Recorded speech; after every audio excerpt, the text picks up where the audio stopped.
Hey guys, it's a new year. We're going to try something different. We're going to be calm, collective.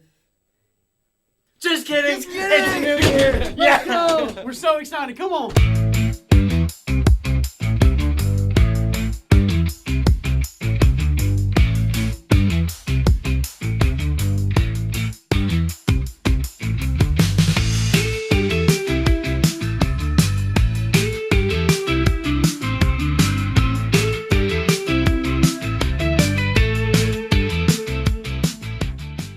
Happy New Year! This is our first video of 2026. That's crazy. That is crazy. It's going to be a great year. We got a lot of plans. Yeah. So, what do y'all associate with New Year's? What is the main thing?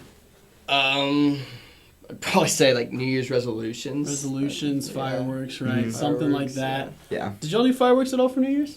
Any? I did. It was a Awesome. blast. I went with over to my best friends and we just got to. There's so many fireworks. It was cool. That's awesome. All right, so resolutions. Back to that. You kind of just left Brady out, dude. No, that's fine. I didn't do fireworks if you were asking. Okay, well, you didn't say anything. Sorry. so- Go ahead. Okay. Well, Brady, did you have a resolution? This year, no. I did a couple years ago. Failed horribly. It was no sodas for a year, which is crazy. I don't know how I thought I could. Anyways, didn't happen. Didn't Didn't just, happen. I think I failed like the second day. I was like, oh my gosh. yeah. Wow. Any Yeah. for you? This year, well, you know how like a lot of churches will do like the fast and stuff like that Yeah. and Yeah. stuff. So like, kind of implementing that. I'm getting off energy drinks, and I'm hoping that carries on because Lord knows I need to get off those. Yeah, But, that's hard. Yeah, I have failed It's not in easy. years past trying to do that too. So Yeah. All right, well, now looking at spiritually, what are some spiritual resolutions or goals that we can have for this year? I would say something that I've been thinking about and something that I've struggled in my past is being bold in my faith. Mm. For sure. Yeah, having enough courage to go out to someone that you don't know Yeah. to share it. Mm-hmm. Yeah, I love that. yeah, like.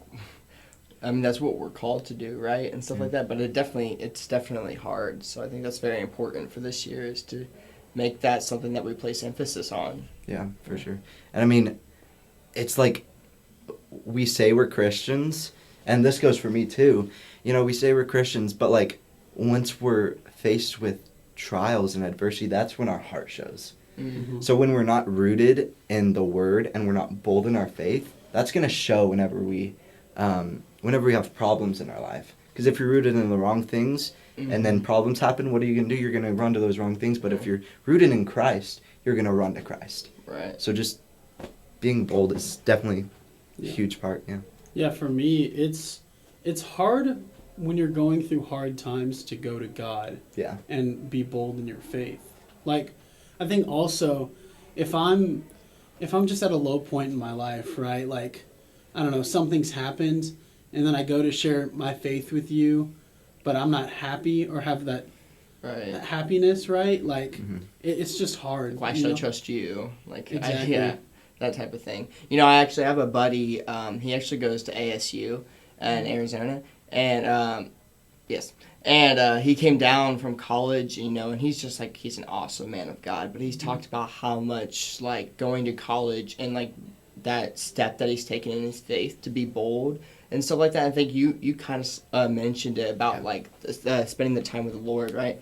But like the moments when you're in your quiet time, so props to him. But he was like, dude, when I'm out sharing the gospel, like the things that come to mind the most is the things that I study when I'm in my quiet time. And so that's like how much important, like if you really want to take a step this year to be bold in our faith or be bold in your faith, like you have to be studying your word, like in your own quiet time, and not just studying like for a message, not just studying like, okay, I'm gonna go out and share this message with people, but just having that intimate personal relationship with God, because then when you go and talk to someone, he'll bring to memory those verses you read. So Yeah, for sure. Earlier this week, I actually kind of felt conviction in my heart, and I talked to Mason about it, but I really was able to use that and get in the Word every day. And ever since a couple days ago, I mean, I've been truly so much more bold. Like, I feel like I could go out into this school and like share my faith because of my quiet time. And I've been going through First Corinthians, great book by the way, go through it. But kind of going off sharing your faith and sharing the gospel. We've all heard it, Matthew 28:19 through 20. It's actually kind of not our verse, but kind of our slogan, kind of what we go by. Just to remind y'all, it says, "Go therefore and make disciples of all nations, baptizing them in the name of the Father and of the Son and of the Holy Spirit, teaching them to observe all that I have commanded you. And behold, I am with you always to the end of the age." I mean, like, we're commanded to be bold. We're commanded to share our faith. And, I mean, sometimes we get stuck in the worldly things, and sometimes things hold us back. So what do y'all think are those things that hold us back? I mean, really any sins. Like, it's different for everybody. Like, something I'm struggling with is different than what Ben's struggling with. Mm-hmm. So, like, maybe this new year, you reflect on what is holding you back, kind of like what you said. So, realizing what it is, and then, going and working on it. Yeah, I mean, for me, when I went to my old school, I was a Christ follower, but I wasn't bold in my faith. So that led me to be surrounded by people who weren't Christ followers, but I couldn't share my faith to them because I was too scared of what they'd think of me or how I would look, and it really just led me to be, like, hold Christ to myself and not go out and spread that like we're commanded to. So now, I mean, that's where my heart is going out and being bold and being able to share my faith now that I'm here at Rose Hill. Yeah, and you brought up 1 Corinthians being a great book. I have a verse from that. 1 Corinthians 16:13 through 14. "Be watchful, stand firm in your faith. Act like men, be strong. Let all that you do be done in love." So, I mean, it literally says word for word, stand firm in the faith. Yeah. Like, I mean, if that's not more straightforward, I don't know what is, right? Yeah. Yeah. Yeah. Going back to what, you just said about the things of the past and stuff. There's a verse in Isaiah chapter 43. I'm going to start in verse 18. But it says, "Remember not the former things, nor consider the things of old. Behold, I am doing a new thing. Now it springs forth. Do you not perceive it? I will make a way in the wilderness and rivers in the desert." I like the fact that it says, like, do you not perceive it? Because you can miss that. There's a whole thing about, so it's like, don't remember the things of the past. Like, you might remember your past sins and think, I'm not worthy of this. I'm not worthy of going out and sharing, because it could be someone that you even know. Family is, like, the hardest when it comes to that, because they know so much about you. And so, like, whenever you go, of course, like, they'll see the new creation inside of you. So you don't need to be worried about what you once did. And if they bring that up and be like, yeah, but I'm made new. And that's something that you can use and stuff like that. So remember not, it's not saying like, oh, completely forget it. It's just like, don't let that be a hindrance into what God is trying to do inside of you and through you and stuff like that. Don't let that stop you. Use it, if anything. Yeah. Use that as testimony and stuff like that. So I mean, kind of, sorry to go back, but when you're talking about how studying the word when you're going out, whenever you go out and somebody asks you a question, and of course you're being bold, and someone asks you a question that you don't know, it's okay to say, I don't know. Yeah. But off of that, you have to say, I don't know, but let me go look in the word and I'll get back to you. I've used that so many times because there's a lot that I don't know, and I'm sure there's a lot that y'all don't know.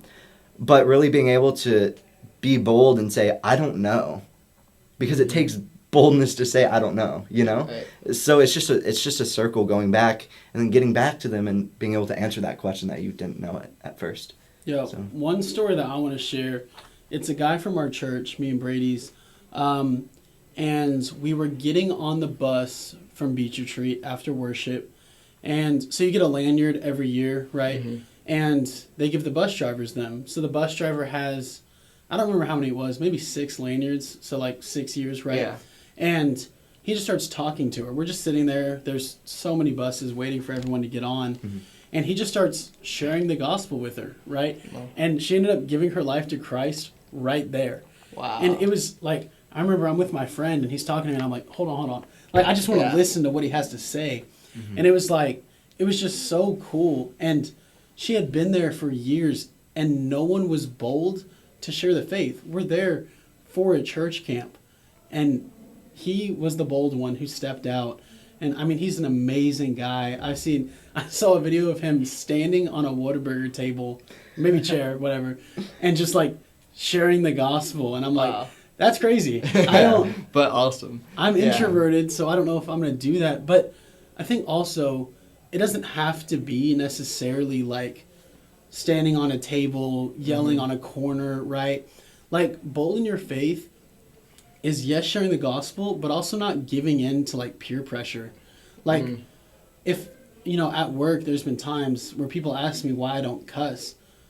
Opportunity to share, right? Right. And like, there's people, oh, like, why are you like always like this, right? Opportunity to share.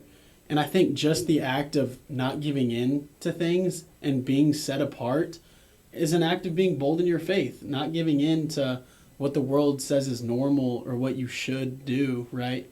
Being bold that way as well. That's Yeah. powerful. I mean, going off of that, like, if you don't know how to be bold, or if you don't know how to start that conversation, you don't have to start it. They can start it if you're standing out, and then they can come up to you and ask you, why are you like this? Why are you like this? Boom, there's your opportunity to share your faith. Like, well, if you didn't know, there's this guy named Jesus. You know, and just using that, you don't have to be the one to start the conversation, but be bold to stand out.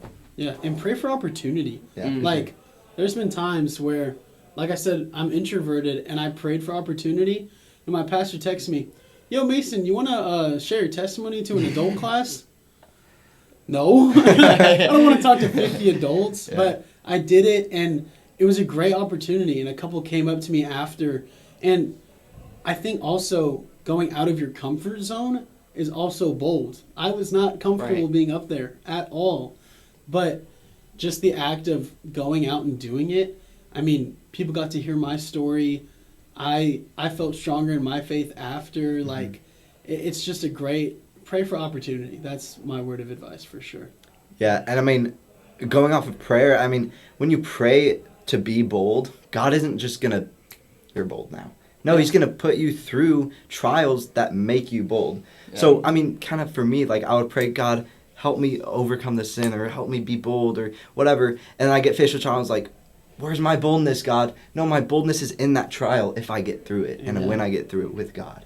I love that. So, That's powerful. You shared the story of how, you shared in the bus, and then she gave her life to Christ, and that's like amazing. Like, that's like the idea, like, we want this to happen, but then sometimes that doesn't, work out like that. And I think the big importance of that is don't be discouraged.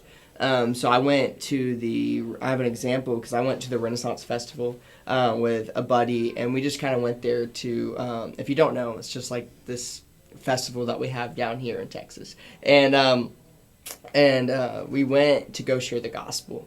And it was just a couple of us, and we went out kind of talking to people, and my friend did more of the, like, standing on the chair preaching type thing, which was awesome, and he did great at it. But I was more of the, I don't know if that's me, so I just kind of went up and had conversation with people, like, hey, would you be fine if we talked to you for a little bit? And I went up to this one lady, and I'm not going to lie, she was a lady who had same-sex attraction and struggled with that, and she was hurt by the church, and so there was a lot of that contentment there that she had. And so I just kind of had the opportunity to talk to her. And then by the end of it, like, we broke through and we were having like a normal conversation, and kind of like she felt a little awkward. So I was like, hey, if I could just pray with you, I was like, I won't take any. I did the Bryce Crawford thing. Learn this from Bryce Crawford. It won't take more than 10 seconds, but I just pray for God to have an encounter with you. And if He does, like, awesome. And if He doesn't, you don't, like, miss anything. Like, there's no harm, anything to you. Like, just give me 10 seconds. And so basically I just prayed that God would give her an encounter, and just prayed over, and boom, it was done, and stuff like that. And sometimes that's how it is, It's not always going to be perfect, but you're supposed to be the one planting the seed. Yeah. And, I just walked out of there with confidence, because I was like, I didn't die. Like, and stuff like that. Like, I walked out fine and stuff like that. And God, I know God blessed that time. And I pray that God continues to encounter her. Yeah, So. and I like what you said with we're called to plant the seed. Like, you didn't see the fruits of that Right. or heard anything about it, but you planted the seed. You did your role. Like, Right. God used you to pray over that lady, and I love that. That's perfect. Yeah. Yeah, so this new year, the main point that we're talking about is bold in your faith. Yeah. So just think back, pray for opportunity to share your faith with others, to go out. So just be bold this year. Any final thoughts you want to say? Real quick, kind of byproducts of being bold is like forgiveness, patience, Yeah. thankfulness. If y'all want to dive into those more, we have those videos up on our channel Yes. right now. So go look at those. Those are great ways to be bold in our faith. So anyways, we won't take any more of your time. Happy New Year, guys. Happy New Year. Happy New Year. We'll see you next time on Hill Talks.